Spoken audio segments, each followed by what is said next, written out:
Okay, hi guys, welcome back. This is page 2 of the Algebra 3.8 shadow test, and we're starting with question 6. We've got a graph showing the cost of hiring a minibus from a local company.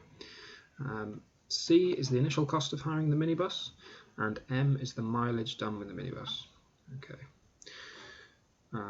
So find the gradient of the line.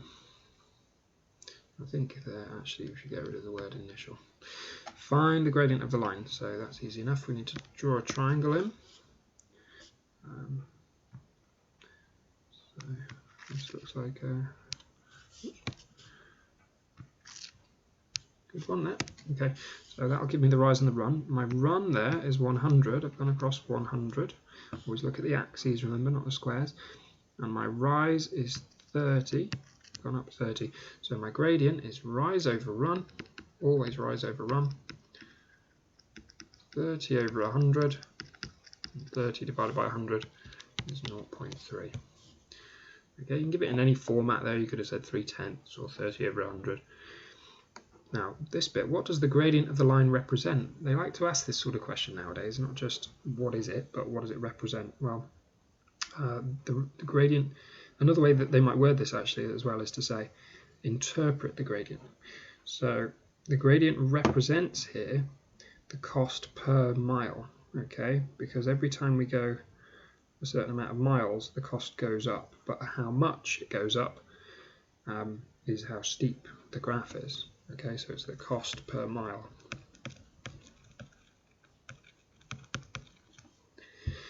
And write down a formula for C in terms of M.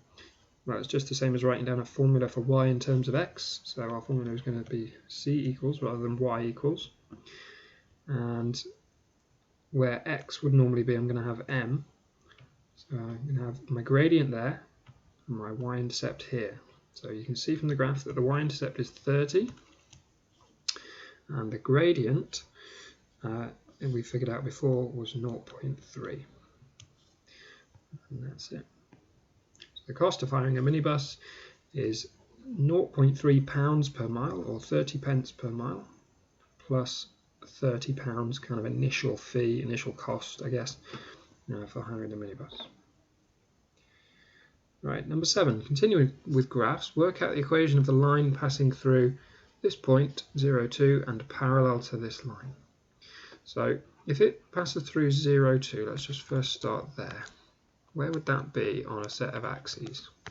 Well, remember we go across first, so we're going across 0, we're going up 2. So actually that is on the y-axis, so we've been given the y-intercept there. And if it's parallel to this line, that means it must have the same gradient. Okay, parallel lines must have the same gradient, same steepness. So we know it's also going to be y equals 3x, but instead of going through negative 2 on the y-axis, it goes through positive 2. So an easy 2 marks there. Work out the equation of the line which passes through these 2 points. An extra mark because this is slightly harder. Just given 2 points. You don't need a sketch to do this, but it might help you see what's going on here. Just a rough set of axes. So we've got negative 3, negative 6. That's point A. And point B at 5, 6.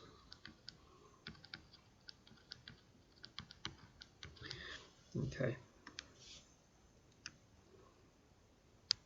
And we want the equation of that line. Now, it looks like mine goes through the origin or just underneath, but please, this is just a sketch, so don't take that as anything too seriously. Let's have a look at this properly. So we need to find the gradient of the line first, okay? And to do that, we need to do rise over run. So what's been the rise there to go from negative 6 to positive 6 on the y-coordinates? Well, that's a rise of 12. And the run, to go from negative 3 to 5, is a run of 8. So the gradient, or M, as we're used to seeing it,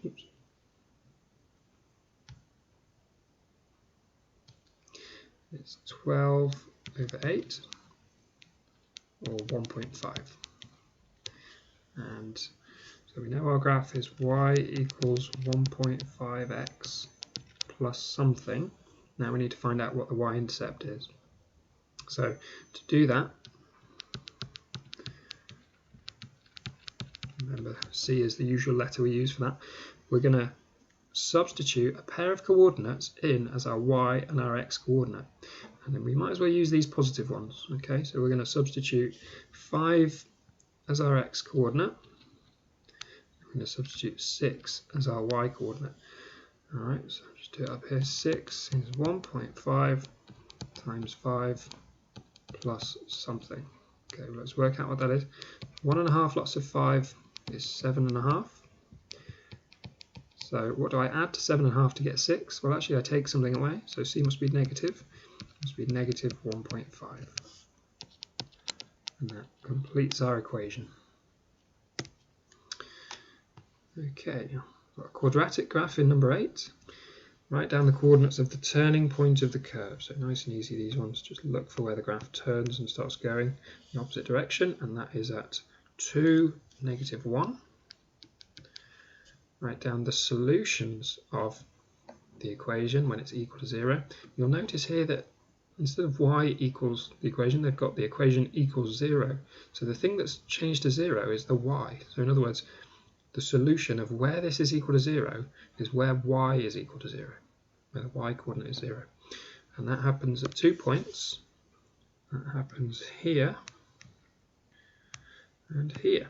Okay, the other name for those solutions is roots. So the roots of the equation are x equals 1 and x equals 3. Okay, thanks for watching, guys. The next page will be on the next video.